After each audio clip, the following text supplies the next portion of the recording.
Assalamualaikum dan salam sejahtera. Kami sekumpulan akan memutakan hasil kerja kami dalam pentaksiran berterusan tugasan 1 iaitu persembahan kumpulan yang dibimbing oleh Dr. Haji Zaharuddin bin Omar dan kursus PASP 1042 Asas Pengucapan Awam. Ahli kumpulan kami terdiri daripada 3 orang iaitu Nurul Ain Hazwani binti Muhammad Jasri, Nur Mirza Aimila binti Mat Zawawi dan saya Nur Syazwana Huda binti Suhaimi. Terlebih dahulu, kita akan memperlihatkan soalan tugasan supaya maklumat yang ingin kami kongsikan dapat disampaikan dengan jelas. Kemudian diikuti dengan definisi yang menjelaskan apa itu pengucapan awam. Walaupun pengucapan awam ini selalu disebut oleh kita, tetapi masih ramai yang tidak dapat menjawab apabila ditanya mengenai apa itu maksud pengucapan awam.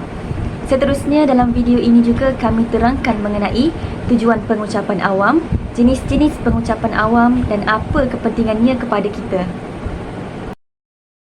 Pada kali ini, soalan tugasan kami ialah perihalkan jenis penyampaian yang terdapat dalam pengucapan awam dan kemukakan pendapat anda berkaitan kepentingan pengucapan awam kepada individu. Sebelum kita teruskan dengan topik utama tugasan ini, eloklah jika kita duduk semeja, kita bincangkan konsep pengucapan awam terlebih dahulu. Apakah yang dimaksudkan dengan pengucapan awam? Perkataan ucapan dalam pengucapan awam secara umumnya merujuk kepada setiap apa yang dituturkan oleh manusia, sama ada perkataan atau kata-kata yang bertujuan untuk menyampaikan mesej kepada pendengar. Pendapat ini turut disokong oleh Khairuddin Muhammad yang menyatakan bahawa ucapan merupakan satu bentuk saluran komunikasi pertuturan yang melibatkan proses pelahiran idea.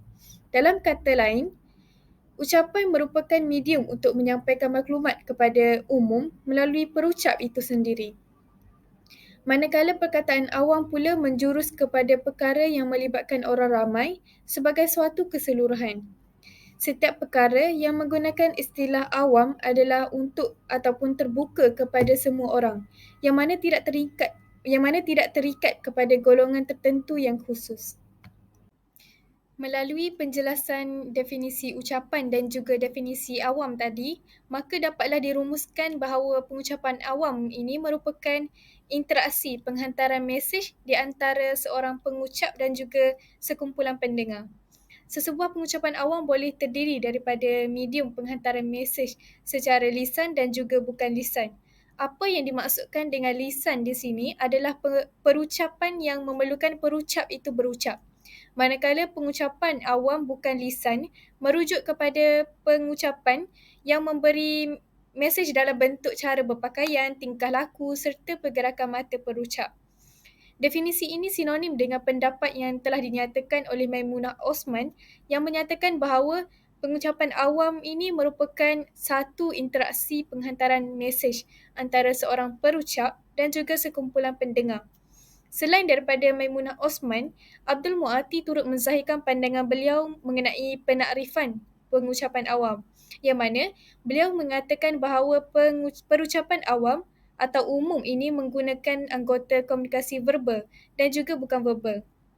Apa yang dimaksudkan dengan anggota komunikasi verbal ialah mulut, iaitu dalam proses pembentukan suara dan juga perkataan. Manakala anggota komunikasi bukan verbal pula ialah seluruh tubuh perucap, contohnya mata, kepala, telinga dan juga mimik muka perucap. Terdapat 4 tujuan pengucapan awam yang kami peroleh berdasarkan daripada penelitian kami terhadap beberapa sumber. Tujuan yang pertama ialah pengucapan awam ini dilakukan untuk memberi atau memindahkan maklumat kepada pihak lain. Perucap berfungsi sebagai orang yang akan memberitahu atau menerangkan apa-apa maklumat kepada pendengar tentang konsep, perkara, proses, fenomena, idea dan sebagainya. Pendengar pula orang yang memperoleh ataupun mendapat pengetahuan baru pada masa yang sama meningkatkan taraf pengetahuan mereka. Baiklah, tujuan yang kedua adalah untuk menghibur. Ada pengucapan awam yang dibuat untuk membuatkan pendengar gembira ataupun seronok apabila mendengarnya. Selalunya ia dibuat dalam majlis keramaian, misalnya majlis makan malam. Perucap bukanlah dalam kalangan pelawak, tetapi orang yang berpengaruh dalam sesebuah organisasi seperti ketua eksekutif. Cuma dalam ucapan tersebut, perucap kerap kali membawa kepada situasi ataupun kenyataan yang melucukan. Tujuan yang ketiga ialah untuk mempengaruhi keperluan majlis. Selalunya, ucapan ini disebut ucapan khas atau ucapan yang dibuat dalam majlis. Ia disampaikan dalam majlis-majlis khas yang diadakan dengan tujuan tertentu. Artinya, ucapan ini tidak boleh disampaikan seandainya tiada majlis perasmian. Bukan itu sahaja, ia juga termasuk ucapan perpisahan, ucapan penganugerahan, ucapan mengalu-alukan tetamu, ucapan balas daripada ketua rombongan dan sebagainya. Selain itu, pengucapan awam juga bertujuan untuk memujuk. Memujuk di sini bererti melalui ucapan ini perucap merayu ataupun cuba untuk mempengaruhi pendengar supaya membuat perubahan dari segi sikap, kepercayaan dan tindakan ataupun perlakuan. Contohnya, pengucapan awam untuk memujuk ini ialah pengucapan yang dibuat dalam kempen, sama ada kempen politik, sosial ataupun ekonomi.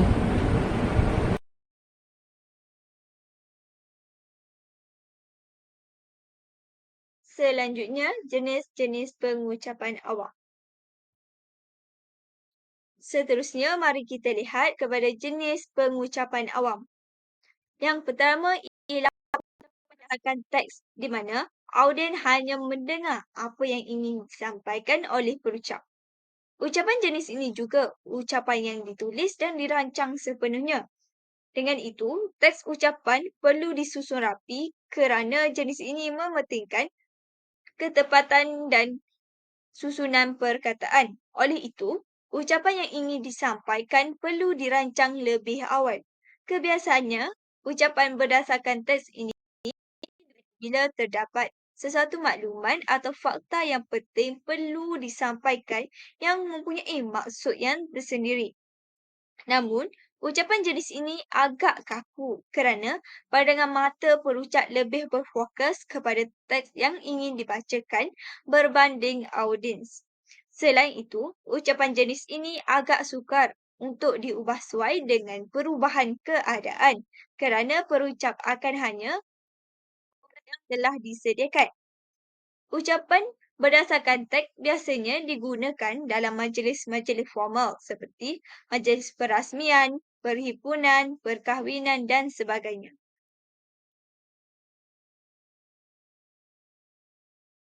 Bagi ucapan yang dihafal, perkara yang pertama sekali ialah teks ucapan itu haruslah disediakan dengan lengkap terlebih dahulu.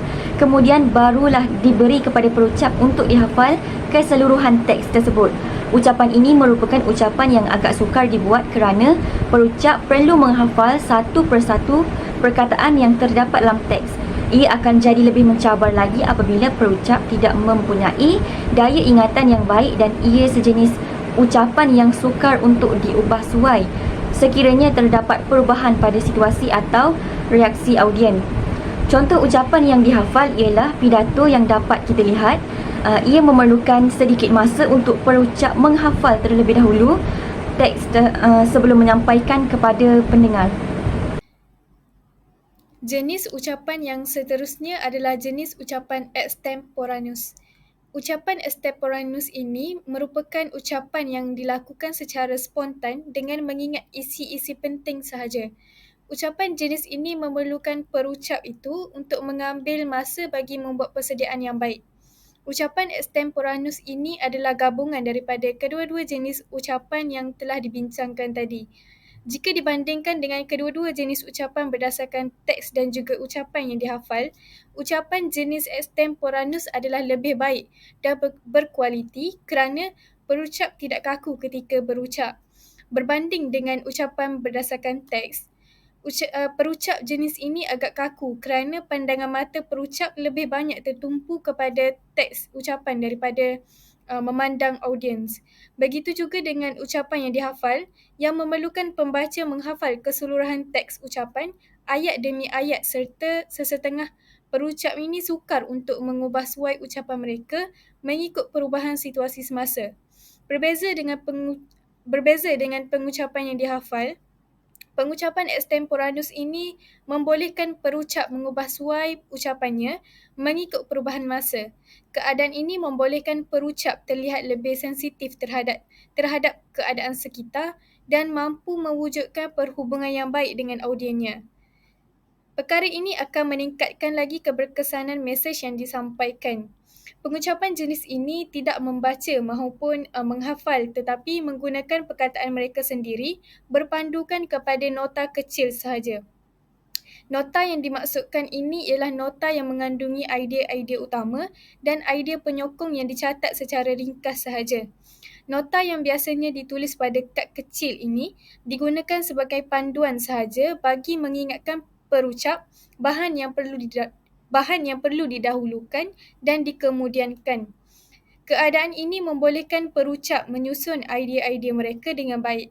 Ucapan berbentuk extemporaneus adalah dianggap lebih berkesan dalam banyak majlis melainkan majlis itu memerlukan situasi yang formal. Antara contoh pengucapan awam yang sering menggunakan pengucapan extemporaneus ini ialah hos di kaca televisyen. Seterusnya, mari kita lihat mengapakah pengucapan awam ini penting. Antara kepentingannya ialah apabila kita sentiasa melibatkan diri dalam pengucapan awam, kita dapat menguasai pelbagai jenis komunikasi dengan ampuh dan berkesan. Sebagai seorang pelajar, kita perlu melengkapkan diri dengan pelbagai ilmu, bukan sahaja dalam bidang akademik, malah juga dalam kemahiran lain seperti teknik pengucapan awam yang mampu membantu mereka menjadi seorang pemimpin. Ia juga dapat meningkatkan kepetahan bercakap kerana pengucapan awam melatih kita dalam memperbaiki cara pertuturan kita. Seseorang perucap yang baik akan mempunyai kemahiran yang tinggi dan mereka perlu bekerja keras untuk mencapai tahap tersebut. Selain itu, dengan melibatkan diri dalam pengucapan awam, ia dapat menambah keyakinan diri kita untuk berucap kerana apabila kita berhadapan dengan khalayak ramai, kita dapat belajar bagaimana untuk mengatasi perasaan gemuruh dan ia dapat memberikan kita banyak pengalaman untuk bercakap dan memimpin. Semakin kerap kita menyampaikan pengucapan awam, semakin kita terbiasa dan boleh menyesuaikan diri walaupun dalam pelbagai situasi. Kepentingan pengucapan awam seterusnya ialah meluaskan ilmu pengetahuan audiens. Hal ini bermaksud perucap akan berkongsi maklumat atau fakta yang penting bagi meningkatkan pengetahuan audiens. Selain itu, pengucapan mampu meluaskan jaringan sosial antara satu sama lain. Hal ini dapat digambarkan dengan adanya sesi soal-jawab yang dapat memberi peluang kepada audiens untuk berinteraksi dengan perucap bagi mendapatkan maklum balas, menjawab soalan dan melihat sudut pandangan yang berbeza daripada pandangan audiens. Pengucapan awam atau aktiviti berucap di khalayak ramai bukanlah sesuatu yang baru pada abad ini. Walhal cara manusia bercakap di khalayak ramai telah dikaji dan dijalankan sejak 1000 tahun sebelum Masihi lagi. Hal ini menunjukkan betapa aktiviti pengucapan awam ini mempunyai kepentingan dan keistimewaan tersendiri sehingga mendapat perhatian lebih daripada ahli falsafah Greek dan juga Roman. Setiap individu mempunyai kepentingan yang sangat signifikan dalam pengucapan awam. Pengucapan awam akan membantu membangunkan pemikiran yang kritis. Pengucapan awam memerlukan perucap untuk menggunakan minda mereka secara maksimum. Perkara ini dapat dibuktikan apabila perucap ini terlupa sebahagian daripada ucapannya. Perucap akan berusaha untuk memilih serta menilai frasa perkataan yang sesuai bagi menyampaikan maksud yang sama. Situasi ini secara tidak langsung akan mengasah pemikiran kritis pada perucap. Pada permulaan pengucapan awam, semua audien berada dalam keadaan yang baik dan fokus kepada pengucapan yang disampaikan daripada pengucap. Namun, apabila sudah sampai di tengah-tengah pengucapan tersebut, pendengar mungkin sudah kebosanan dan mula untuk tidak menumpukan perhatian terhadap pengucapan tersebut. Lebih-lebih lagi apabila pengucapan itu sudah hampir mencecah 1 jam. Sehubungan dengan itu, di sinilah perucap akan menggunakan kemahiran berfikiran kritis mereka untuk mengubah suai suasana pengucapan mereka. Contohnya, menukarkan gaya pertuturan, menyelitkan unsur-unsur kecindan, menggunakan nada yang lebih tinggi dan juga menggunakan bahasa badan untuk menarik audien untuk kembali fokus. Setiap perucap seharusnya memiliki pemikiran yang kritis bagi menyusun strategi untuk mengekalkan perhatian penontonnya sepanjang proses penyampaiannya. Berikut merupakan sumber rujukan yang telah kami rujuk sepanjang menyiapkan tugasan ini. Sekian saja daripada kami. Inilah yang dikatakan ibarat menanam sudah dituai, ibarat musafir sudah sampai, umpama berlayar telah sampai ke pelabuhan, umpama berjalan telah sampai ke destinasi.